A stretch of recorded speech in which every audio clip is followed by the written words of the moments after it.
I did that. How did you do that? Okay, you wanna turn down the lights? Okay, sure. I'm taking credit of Eric's project. Hey, you guys can be on a group. I'm part of Eric's project. I want to be I'm not of it. I don't want to do Eric. Go, Kevin, go over there. Okay. Shh. Dude, come on, seriously. Yeah, Brad, no stop. I'm not out. You ready? Okay. Yeah, let's go. Okay, I did my project on fusion.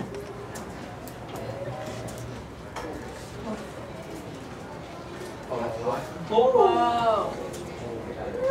Okay, what is fusion? Okay, fusion is how the sun creates energy.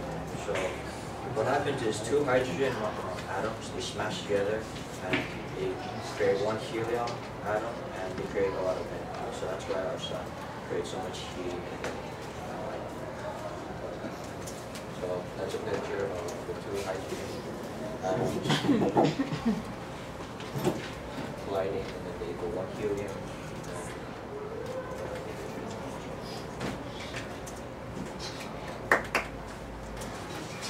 Okay, fusion on Earth.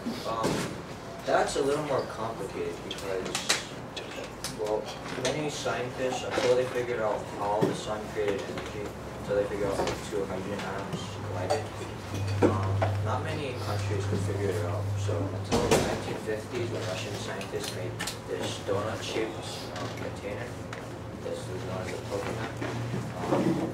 That was an era where many other countries copied the two Russian scientists. Yeah, it was pretty much just like tokamak fusion. That's a picture of tokamak. So the fusion. Okay, so this is where the fusion reaction begins, and it's contained by a magnetic field. That's really the only way that it can evolve. Degrees can really contain.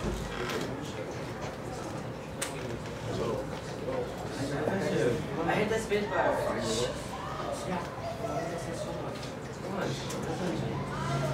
Okay, ETER.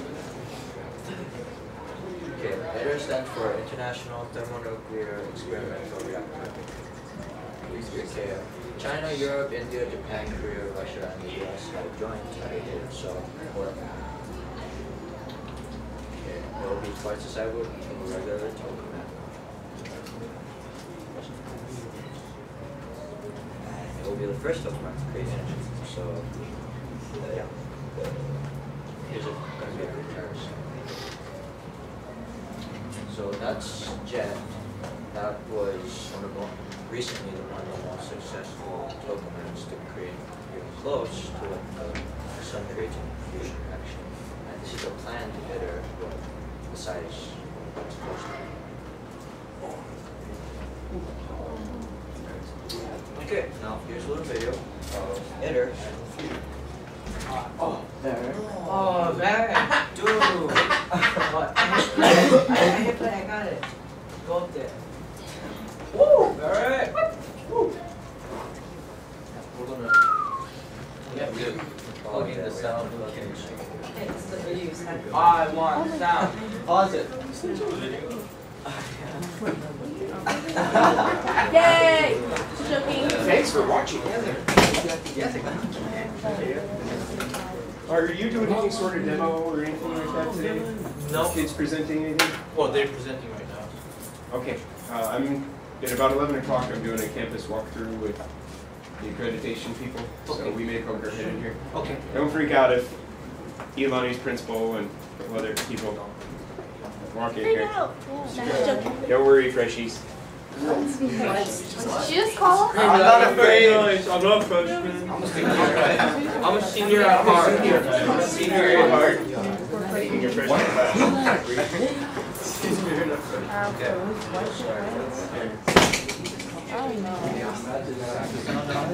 We don't think.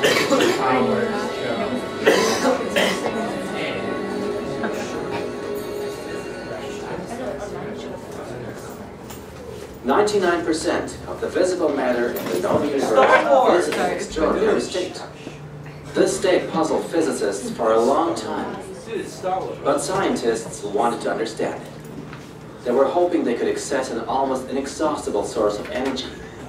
They wanted to bring the cosmic energy of the star, the force of our sun, to Earth. Our sun has been shining for 4.6 billion years.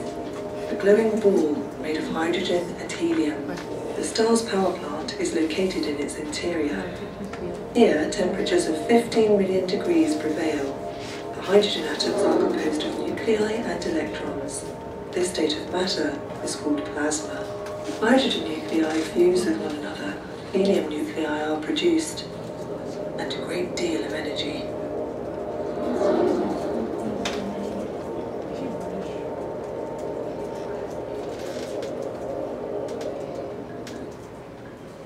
But 15 million degrees. But are the particles really fast enough?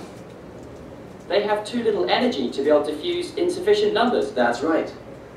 But in the sun's core, enormous pressure prevails, ensuring that fusion reactions take place. But exerting such a high pressure here on Earth will never work. That's right too. And that's why scientists had to resort to a somewhat different reaction, and above all, produce much higher temperatures for fusion, over 100 million degrees. Heating the plasma was not the problem. The real difficulty was to maintain plasma temperature in the chamber. For if plasma comes into contact with the chamber wall, it immediately cools down again. So scientists just had to levitate hot plasma of 100 million degrees in a burn chamber without it touching the walls. No problem. You're laughing, but this is precisely what scientists had to try. And they used a force that you all know. Magnetism. Yes. Plasma consists of positively charged atomic nuclei and negatively charged electrons. Therefore, it can be influenced by electric and magnetic fields. Just like this pen. And it can even be confined in magnetic field cages. And then in such a way that it does not touch the wall of a fusion chamber. Can't I shape the plasma any way I want, just by generating the appropriate magnetic field? Unfortunately not. The particles mustn't be allowed to escape at the poles of the magnetic field. Only ring-shaped plasmas can do this. Furthermore, the magnetic fields have to be specially shaped to insulate the heat of the plasma. To achieve this, one has to understand the plasma very well, work for more than 50 years. Since the end of the 1940s, scientists in many countries have been trying to clarify the properties of plasma. However, good experimental results were rare. It was not till the end of the 60s that Russian scientists announced astonishing successes with their so-called tokamak device.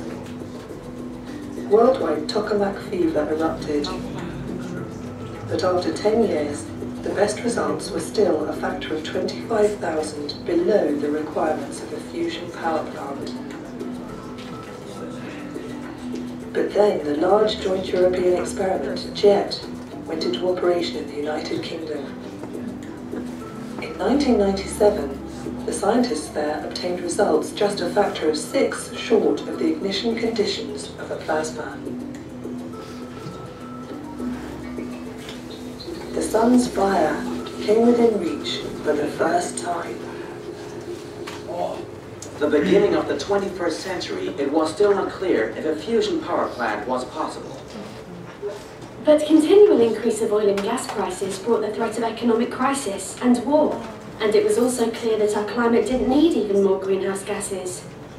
The time for new sources of energy was more than ripe. Exactly. For fusion, everything now depended on one project that was mainly made possible by European research, the international experiment ITER.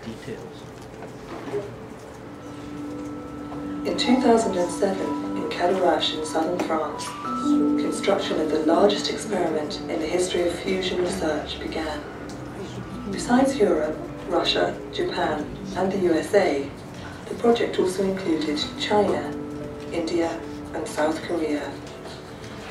The test reactor aimed at demonstrating that it is physically and technically possible to gain energy from fusion. In ITER, the essential fusion power plant technologies were deployed for the first time. 800 cubic meters of burning plasma was to generate 500 megawatts of power, about 10 times as much as was needed to heat the plasma.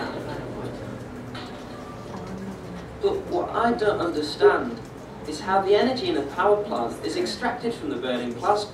How do you actually extract electricity from the fusion energy released? The raw materials for fusion are available on Earth in almost inexhaustible quantities. And in 1 gram of fuel, there's the combustion energy of 11 tons of coal. The fusing of the 2 hydrogen isotopes, deuterium and tritium, creates a helium nucleus and a neutron. 80% of the fusion energy is in the neutrons. They are not charged, therefore fly out of the magnetic field cage. They are slowed down in the walls of the plasma vessel. Thermal energy is produced, and it can be converted to electric energy, just as in the old coal-fueled power plants. The energy of an...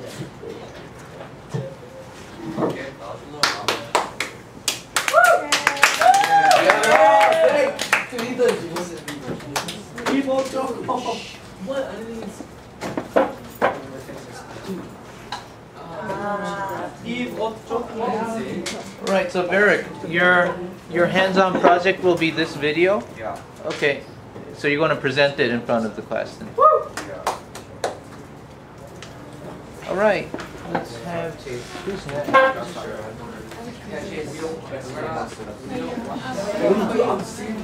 Marcus next.